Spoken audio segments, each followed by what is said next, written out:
Hello and welcome to our second lecture on Chapter 11, The Challenges of Intercultural Communication, Managing Differences. In Chapter 11, we're going to talk about some of the difficulties that we encounter when attempting to communicate between cultures. We're going to start by discussing culture shock. Culture shock, as defined, occurs any time when a person enters a completely or largely new environment. It can be going into a new country, attending an event from another culture, moving from one neighborhood to another, especially from a rural to an urban environment or vice versa, going from a small school community to a large one, or anything like that. For our purposes, we will focus mainly on the experiences of someone in a foreign country, although you should keep in mind that the concepts are equally adaptable to these other types of situations as well. We are discussing two different theories of how culture shock works. The first is the U theory. The U theory looks like this. First, we have the exhilaration stage. When you enter the new environment, you are excited by the differences, the new opportunities, sights, and experiences. You walk around, take pictures, and try to interact with the locals. Before long, however, you start to encounter problems in your new environment. You have difficulty finding your way around. You take the wrong train or bus because you couldn't read the signs very well. You have difficulty ordering coffee or even finding a coffee shop. Your interactions with the locals become laborious and sometimes seem cold or indifferent. This is called the disenchantment phase. So first you start out with the exhilaration phase and then move into the disenchantment phase. After so much of this disenchantment phase, you tend to enter what we call the crisis period. Your problems in this new environment begin to affect your mood, your outlook, and even your physical well-being. You feel homesick, out of place, and may even begin to imagine that the local culture is evil and/or people don't want you there. The stress and strain of getting around from morning to night may make you feel tired and you don't socialize very much. Instead, you isolate yourself as much as possible from your surroundings. The strain can make you feel irritable, and you begin to be short and unfriendly in your communications. During the crisis period, you tend to experience things like homesickness, and maybe even feel depressed. People experience the crisis period to varying degrees. For some, it can be very severe. For others, it may be very mild. Your past experiences, pre-departure preparation for the new environment, personality, and determination can all play a role in this. The crucial thing is not to get stuck in this stage, and you can get out of this stage by employing some of the methods we're going to be discussing in the following slides. But first, let's make it through and discuss the rest of the U theory. So after being in the crisis period for a while, you begin to learn to adjust. We go into what we call the adjustment phase. In the adjustment phase, you start learning how to get around. You almost never take the wrong bus or train. You learn how to order that coffee and even start to have favorite restaurants and hangout spots. You make good friends among the locals and start socializing and enjoying yourself. One by one, you tackle cultural differences and practical difficulties until they become less an insurmountable impediment and more just an occasional challenge. Eventually, after spending enough time in the adjustment phase, you find you have fewer and fewer problems that caused your disenchantment in the first place. Your initial problems pretty much have disappeared and become just an often humorous memory. You interact easily with your new environment. You are comfortable in all or most of the settings that you find yourself in. You communicate effectively with the locals. You understand them and why they do what they do, even if you don't always agree with it or do the same. And they have developed an understanding of you as well. And this is what we call the effective functioning phase. At this point, you are now considered to be effectively functioning in your new environment, as much as so as you were in your original environment. The W model of culture shock you see next to this is what we call reentry culture shock. And this is just an extension of the U model, and illustrates the process of reentry into your old environment after having achieved effective functioning in the new environment. While you may experience the same pattern of culture shock upon reentry, it is usually not as difficult as when you first entered the new environment. While you still have feelings of disorientation and disenchantment, you usually tend to readjust much more quickly. To give a personal example of entry and reentry culture shock, when I was in basic training for the military, I was thrown into an entirely different world. I had to learn new methods of communication, experience new personalities, new terms and skills, and learn them fast, because in the military, mistakes are physically punishable. I can remember a few days into the experience wanting to cry and thinking, what the heck did I get myself into? I don't belong with this group of unsophisticated lunatics. I was pretty much beside myself. I mean, this was a good long time ago, but I still remember the panic that I felt that day. However, before long, I learned what I needed to know. I made friends and was comfortable and happy in my new environment. However, training is only roughly about 3 months long, and as a reservist, after training, it was time for me to re-enter the civilian world and go to college. When my parents came to pick me up, they took me out to a restaurant. I was handed a menu and was shocked. It took me about 2 to 3 minutes to remember what I was supposed to do with the menu. When I went to school, I found myself randomly standing at ease, without even realizing I was doing it, and people would sometimes look at me weird, like, what is she doing? What is she standing like that? I bumped into one student and automatically said, "Excuse me, sir." He looked at me weird and explained, "Sir?" I missed my military environment. Everything in the civilian world seemed chaotic and unstructured in comparison. Still, that didn't last long, and soon I was just the same as any other college student, until the next summer when I had to do it all over again for advanced training. But the second time around went much more smoothly, and the crisis period was so short and mild as to almost be unnoticeable. The cyclical theory of culture shock, you notice illustrated on the bottom of the slide, recognizes the same types of reactions as does the U model. However, it proposes that rather than having 5 distinct phases that are experienced one at a time, you experience disenchantment and adjustment with each new challenge in a cyclical pattern until you ultimately reach effective functioning. The cyclical model looks like this, what you see there at the bottom. First disenchantment, then adjustment. So, for example, uh, maybe you don't know how to order your coffee, and then you learn how to order your coffee. And then the next thing comes along. You don't know how to get on the bus. You learn how to get on the bus. And little by little, you adjust. You have problems. You adjust to them. You learn. And this is a cyclical experience until you get through whatever crisis period or adjustment you may have until you reach effective functioning. And this cycle then continues until you accomplish the effective functioning.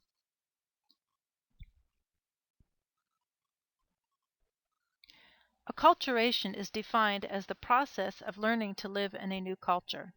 Acculturation is the process that you experience as you go through culture shock. It is the experience of the you and the cyclical models. As you interact with a new culture, that culture is also interacting with you. Therefore, as you go through the process of acculturation, so are the people around you. They are learning from you in the same way as you are learning from them, and at first you are as strange to them as they are to you. This is important to remember when you are assessing the responses of the people in the local culture to you. Interactions may appear cold and strained at first, but you should not assume that this is because you are unwelcome. It is more likely that you are only unfamiliar, and the locals just need time to go through their own acculturation process with regard to their interactions with you.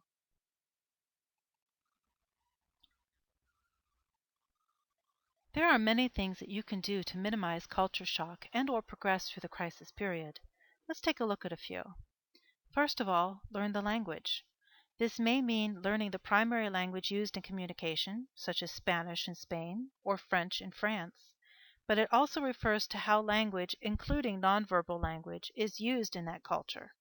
What is appropriate to say or do in any given situation, and why? What are the meanings given to certain communications in a given setting?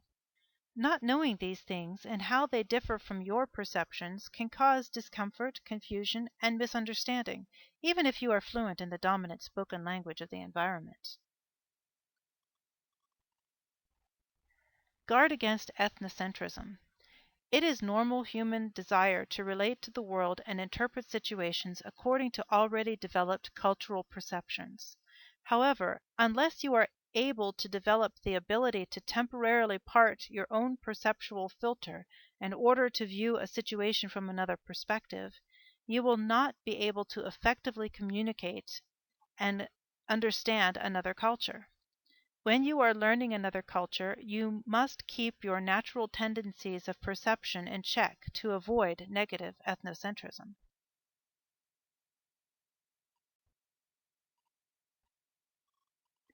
Make sure to learn about the host culture.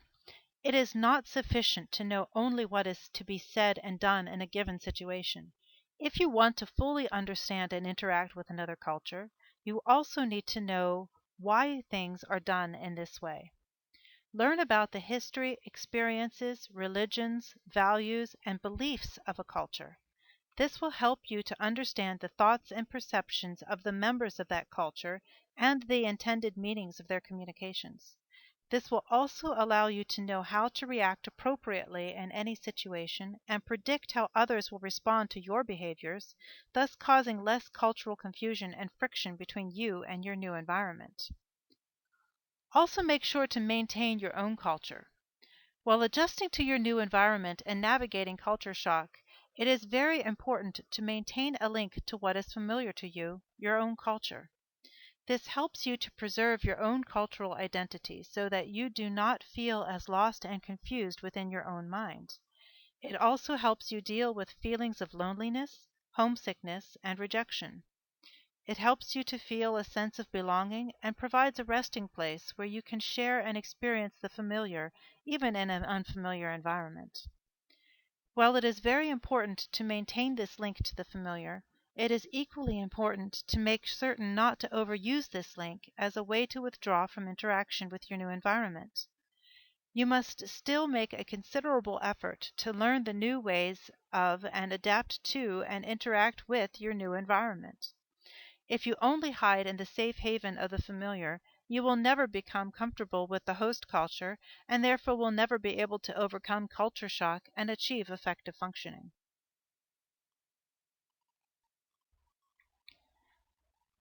Now let's talk about culture and ethics.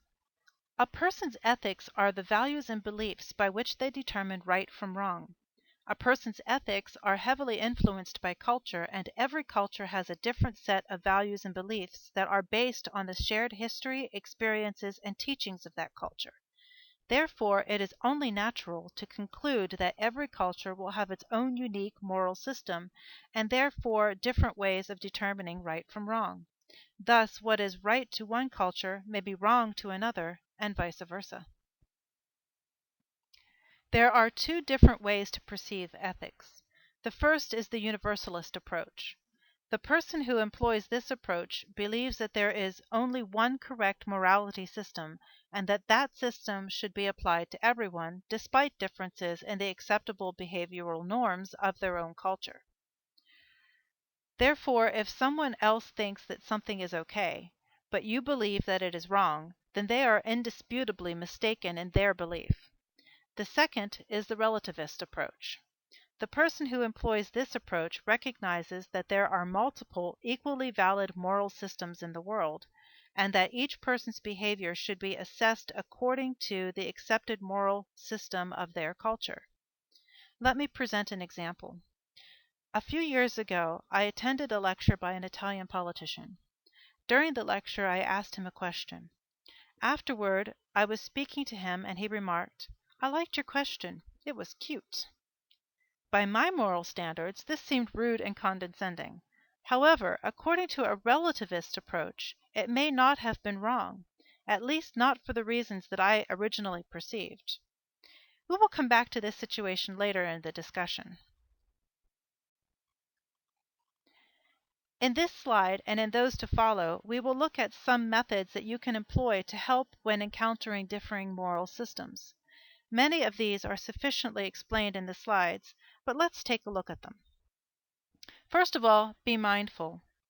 This simply means to be aware of the fact that the person to whom you are speaking may have a different moral system than you do and thus judge right from wrong differently. Their communications and behavior and their responses to your communications and behaviors will be affected by that. Thus you will need to learn about the moral system of that culture in order to accurately understand and judge the people and situations around you. Show respect for others. By this we mean that you must do everything that you can to learn about and respect the values and beliefs of others, even if you do not share those values and beliefs. For example, if self-image is important to that culture, make certain that you learn what kind of self-image is important to them, and that you employ efforts to preserve the self-image of the person with whom you are communicating, even if that is not something that you would normally worry about in your culture. We will talk about this more later in the semester. Find the common bonds. Some values, such as honesty, respect, kindness, and patience, are universal to most cultures. However, the way that they are conveyed and/or applied are different. Find out what is important to that person and make it an important part of the interaction, even if it would not normally be so for you. We saw that in the Valuing Diversity video that you should have watched by now, with Ron and Mr. Fujimoto. They both wanted to convey friendliness and respect, but their expected methods of doing so were different enough to create a miscommunication of those values. However, even in the face of such differences, you can use the shared value to encourage a communication by expressing that value in a way that will be understood by others. For example, when Mr. Fujimoto shook hands with Ron, even though that was not his culture's way of expressing those values. If you don't know how to do that, you can use this common value and desire to express that value as a starting point for conversation. For example, I know that respect is highly valued in both our cultures, and I want to make sure that my respect for your culture or for others within your culture is understood. Can you explain to me how to do that within your culture? This kind of question creates a bond of respect and commonality and kickstarts a conversation that could then go anywhere. Respect cultural differences. While some values are universal, others are not. There may be some values or practices that you may never be able to agree with, but you can still respect others' rights to believe them if you employ a relativist approach to ethics. You may not agree with polygamy, but still be able to respect and work and communicate effectively with a person who has multiple spouses. You should never bring up differences in a negative or judgmental way. If you wish to discuss differences, do so in a pleasant, academic, and respectful manner, and only with people with whom you possess a close enough relationship that you know you will be understood. Accept responsibility for your own behaviors. While you are a product of your culture, you are more than that as well. You have the ability, with knowledge and experience, to understand and adapt to situations outside of your own culture. Let's go back to Ron and Mr. Fujimoto. When asked about bowing, Ron replies, "Well, bowing and scraping is for kings and queens. Where I come from, we don't bow to no one." He uses this as an excuse for not returning Mr. Fujimoto's bow. He is using the fact that in his moral system, bowing has a negative connotation and means submission to excuse his refusal to employ that behavior in a situation in which the bow has a different meaning. If he had done his cultural homework, he would know that the bow in Mr. Fujimoto's culture was a symbol of respect, not submission. Since he truly wanted to convey respect to his new business partner, he could have made the personal conscious effort, despite his own perceptions of the action, to bow and order in order to accurately convey the message that he wanted to convey. His refusal to do so and the resulting negative situation was the fault of his own stubbornness and ignorance, not the fault of his culture. Your culture is only one aspect of what makes up an individual's personality. Although it is a very large factor in how you perceive and interact with your environment, it is only one factor. Therefore, while people within the same culture may share some values, beliefs, expectations, and behaviors, they will also have values, beliefs, expectations, and behaviors that are unique to them or which differ from other members of their culture. When interacting with someone from another culture, you must approach them as individuals, not just as members of a larger cultural group. As we study intercultural communication, we must endeavor to look at each culture and situation objectively. That means that we must look at each value, belief, and behavior from the standpoint of someone who has been enculturated into that culture since birth. That means to observe it as a person who has been taught the moral system of that culture and learned to perceive the world from the perspective of that culture instead of from our own cultural perceptions. It is very difficult to do. It requires not only knowledge and understanding of the other culture, but also the ability to temporarily ignore the teachings of your own culture, including your own moral system, in order to look at something from another perspective. This is a skill that needs to be developed. As we mentioned briefly in Chapter 1, one of the best ways to develop this skill is to avoid making quick judgments. When someone does something that you find yourself judging in a negative way, you need to take a mental step back and ask yourself why they are doing it. Ask yourself if there may be another explanation. In the case of an intercultural communication, might there be a linguistic issue, or maybe a difference in the moral system of that person's culture that could explain the differing perceptions of a particular behavior? To illustrate this, let's look again at the situation that we mentioned previously about my encounter with the Italian politician.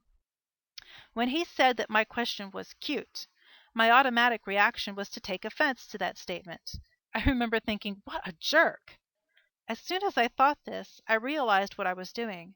I had to take a mental step back and ask myself if it was likely that this man intended to insult me. I had to admit this was unlikely. Therefore, was there maybe another reason for his word choice? He was a non-native speaker.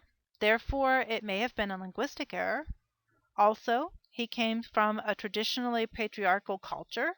So maybe the equivalent in his native language would not have the same stigma of being condescending, and therefore not cause offense if spoken to someone of his culture. It is possible that someone in his culture would even be complimented by this comment. Given the situation, it was much more likely that he was trying to compliment me than insult me. After working through this mentally, I was able to conclude that maybe he wasn't a jerk after all, and maybe I should just let it go and not be so offended. After coming to that conclusion, I was then able to have a good and effective communication with him and walk away feeling that it was a positive experience. This example exercise may seem logical and easy enough, but note that I had to do this very quickly, all while actively holding a conversation with the person in question. That is one of the skills that we strive to cultivate in this class, because it is very difficult to be able to go through this process mentally and still be able to hold on a conversation and then progress with the conversation after going through this process. This is, again, a skill that we're going to be working on.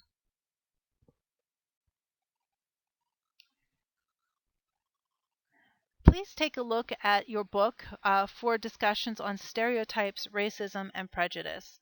While this information is very important and definitely extremely important to the discussion of intercultural communication, we will be talking about it a little bit also in Chapter 7. but we're not going to spend a lot of time discussing it in class for the simple reason that this is not new information to you. This is information that you have had previously and have learned previously. You know what these things are and what they do. So we're going to be focusing on stuff that I feel is going to be more new information to you, but that does not mean that this is not important. So make sure that you have read this section in your textbook. In conclusion, I just want to say that ethics and understanding the ethics of intercultural communication are at the basis of all that we're going to be doing in this class. If you do not have the right approach to ethics, you're not going to be able to communicate effectively across cultures. And having the right approach doesn't mean that you necessarily have to say that you agree with everyone or that everything is okay with you, only that you can work with somebody and you can communicate with somebody who maybe has a different cultural perception than you do. Again, I'm not asking you to change yourself or to condone things that you think are wrong, only to respect people who are different from you enough that you can work with them, even if your cultural perceptions are different. And that is, again, what we are attempting to accomplish in this class. So we will be next talking about Chapter 2, where we are going to be looking at the process of communication and how culture and communication affect one another. Thank you.